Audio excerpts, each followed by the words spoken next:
नमस्कार, welcome to my channel learn astrology by Seema Khanna.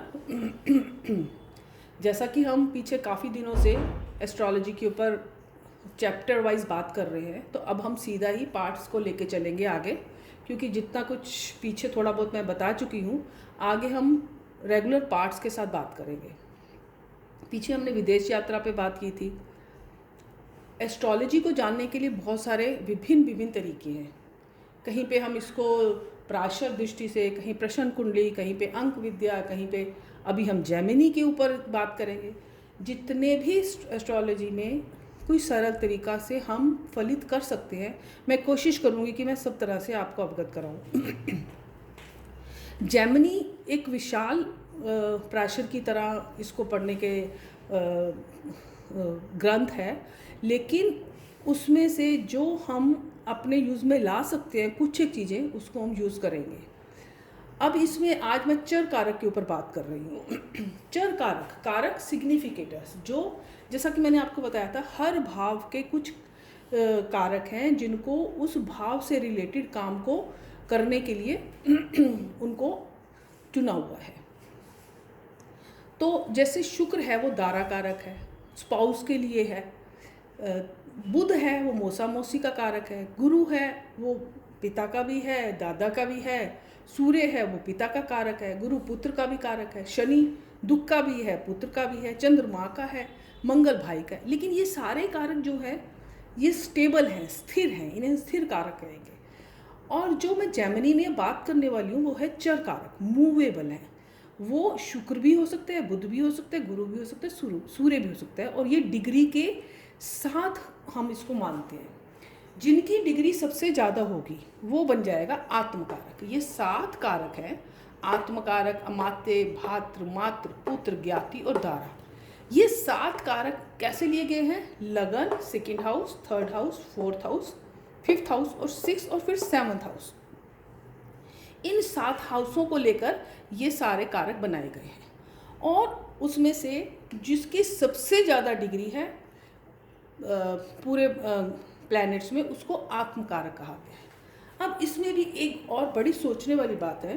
Planets 9 हैं और कारक 7 हैं, तो इसमें जेमिनी ने राहु को भी ऐड किया हुआ है। कहीं पे राहु को वो क्लियर नहीं है कि राहु को हम इसमें लें या ना लें, क्योंकि एक तो राहु उल्टा चाल चलता है, और केतु को तो इसको लिया नहीं है, क्योंकि केतु, राहु केतु दोनों ही की एक ही डिग्री रहती है। तो राहु को इसमें लिया हुआ है।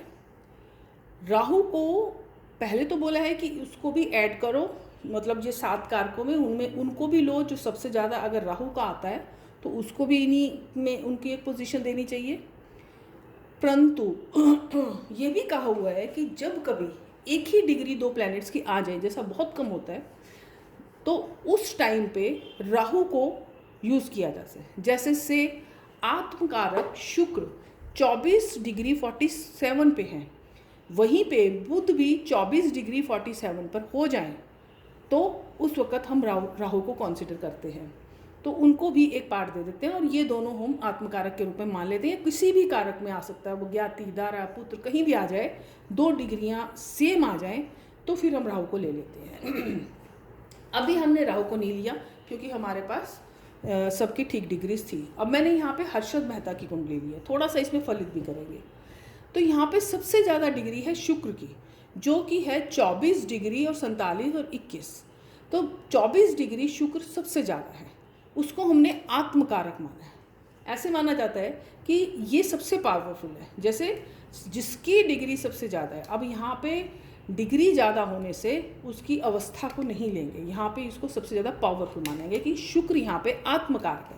आत्मकारक मतलब आत्मा का कारक, लगन का कारक है, लगन से रिलेटेड, यानी आपको अपनी आत्मा से चुनना है कि आगे आपने क्या करना है। यहाँ सारे काम जो हैं वो आत्मा ने आगे कैसे उसको करना है।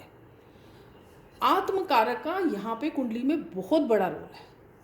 जैसे लगन में लगन कुंडली, लगन है, लगन ही मेन पॉइंट है जो ये सारे भावों को लेके चलती हैं। अगर ये नहीं है तो इन भावों का कोई रोल ही नहीं रह जाता। इसी तरह आत्मकारक जब सबसे ज़्यादा पावरफुल हो जाएगा, जब उसकी सबसे ज़्यादा डिग्री है, तो वो यहाँ पे आ जाता है। तो यहाँ पे आत्मकारक का है कि उसके आत्मा से रिलेटेड, मतलब उसने आगे क्या कार्य इस जीवन में करने हैं, वो शुक्र है यहाँ पे आत्मकारक, वो लगन।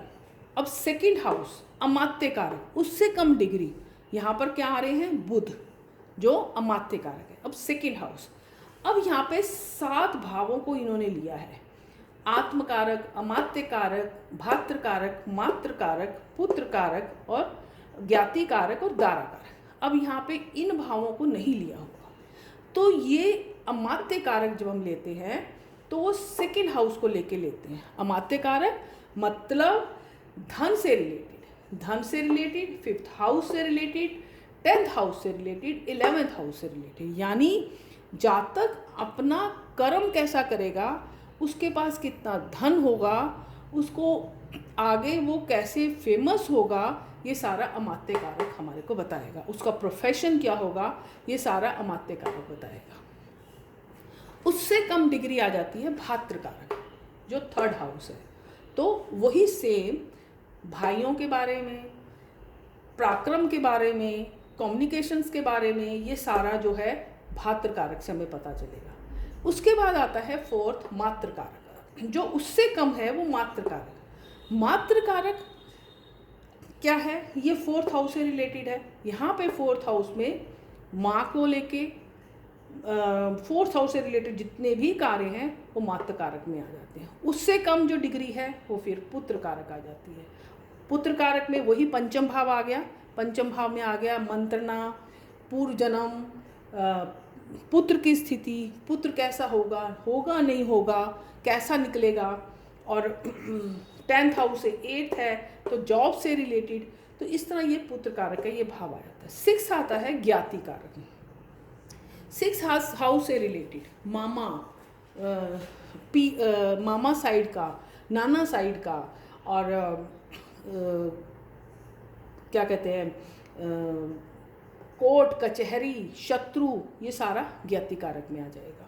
दारा कारक 7th स्पाउस, जो 7th हाउस से रिलेटेड सारे काम है वो दारा कारक में आ जाएंगे। अब इसको देखने का क्या तरीका है, अब इसको देखने का तरीका ये है कि आत्मकारक प्लैनेट क्या है। आत्मकारक प्लैनेट है शुक्र। शुक्र की स्थिति कहाँ पर है, कौन सी राशि में है। यहाँ पे शुक्र जो है 12th हाउस में स्थित है। और अब आपको ये पता होना चाहिए कि शुक्र की स्थिति 12th हाउस में अच्छी मानी जाती है। प्रॉस्पेरिटी और स्पाउस के साथ रिलेशन, स्पाउस के साथ अगर शुक्र के साथ कुछ और नहीं है, शुक्र की यहाँ पे स्थिति अच्छी मानी जाती है। हाँ, लेकिन ये सूर्य की राशि में है तो यहाँ पे शुक्र को हम सूखा हुआ मान सकते हैं। अब आत्मकारक शुक्र 12th हाउस में बैठा है तो यहाँ पे इसकी पोजीशन अच्छी है। अब ये हर्षद मेहता के बारे में अगर हम बात करें तो हर्षद मेहता क्या थे, इन्होंने काफ़ी बड़ा स्कैम किया था इसके बीच में, शेयर्स के बीच में 92 के टाइम के में।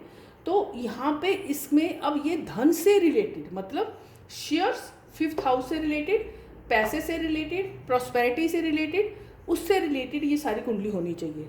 अब यहाँ पे जब आत्मकारक शुक्र है, शुक्र आपको पता है, शुक्र लक्ष्मी, धन, वाइफ, इन सब से रिलेटेड है। तो आत्मकारक कहाँ आया हुआ है, 2nd हाउस में, लेकिन यहाँ पे 5वीं राशि में है।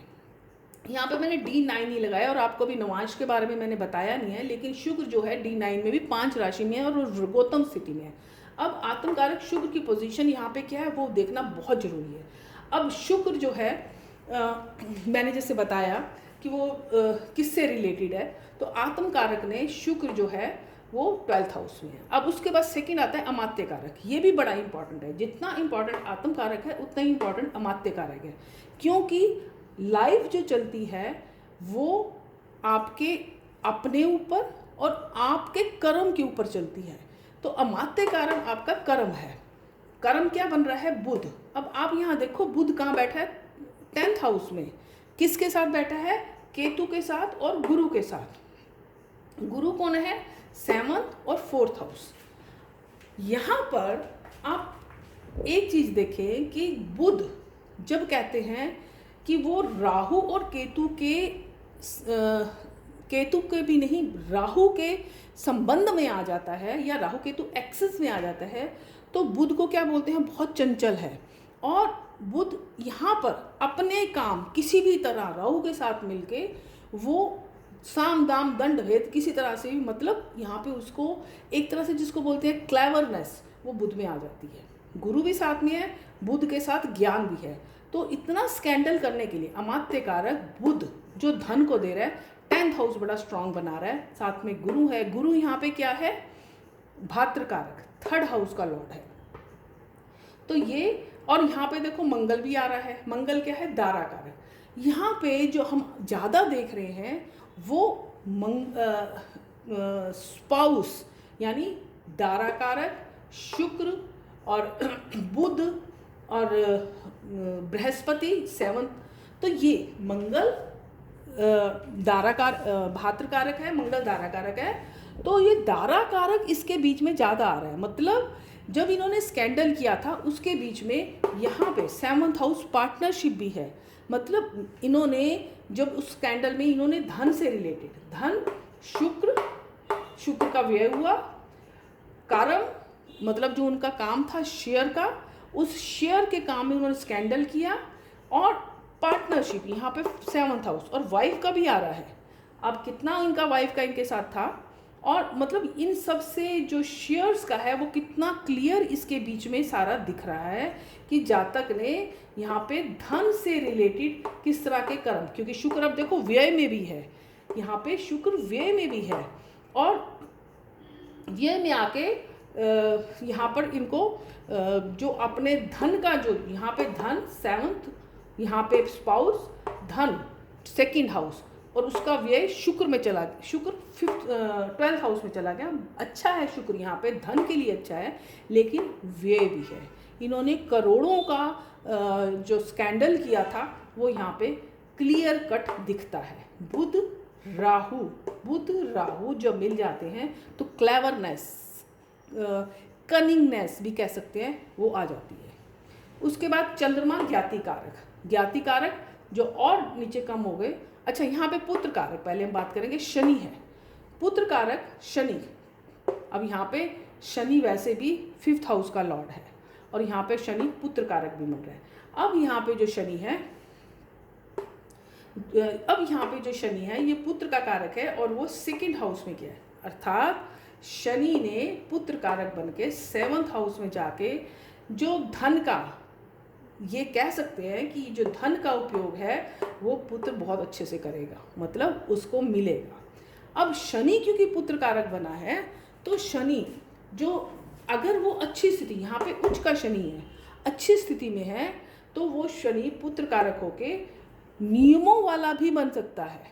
मतलब अगर शनि को आप अच्छे गुण लें, शनि आपको डिसिप्लिन सिखाता है, शनि आपको नियमों में ले जाता है, तो वो भी हो सकता है। या फिर अगर शनि बुरी स्थिति में है तो शनि के जितने भी हमारे पास नेगेटिव पॉइंट्स हैं वो सारे हम ले सकते हैं इसमें।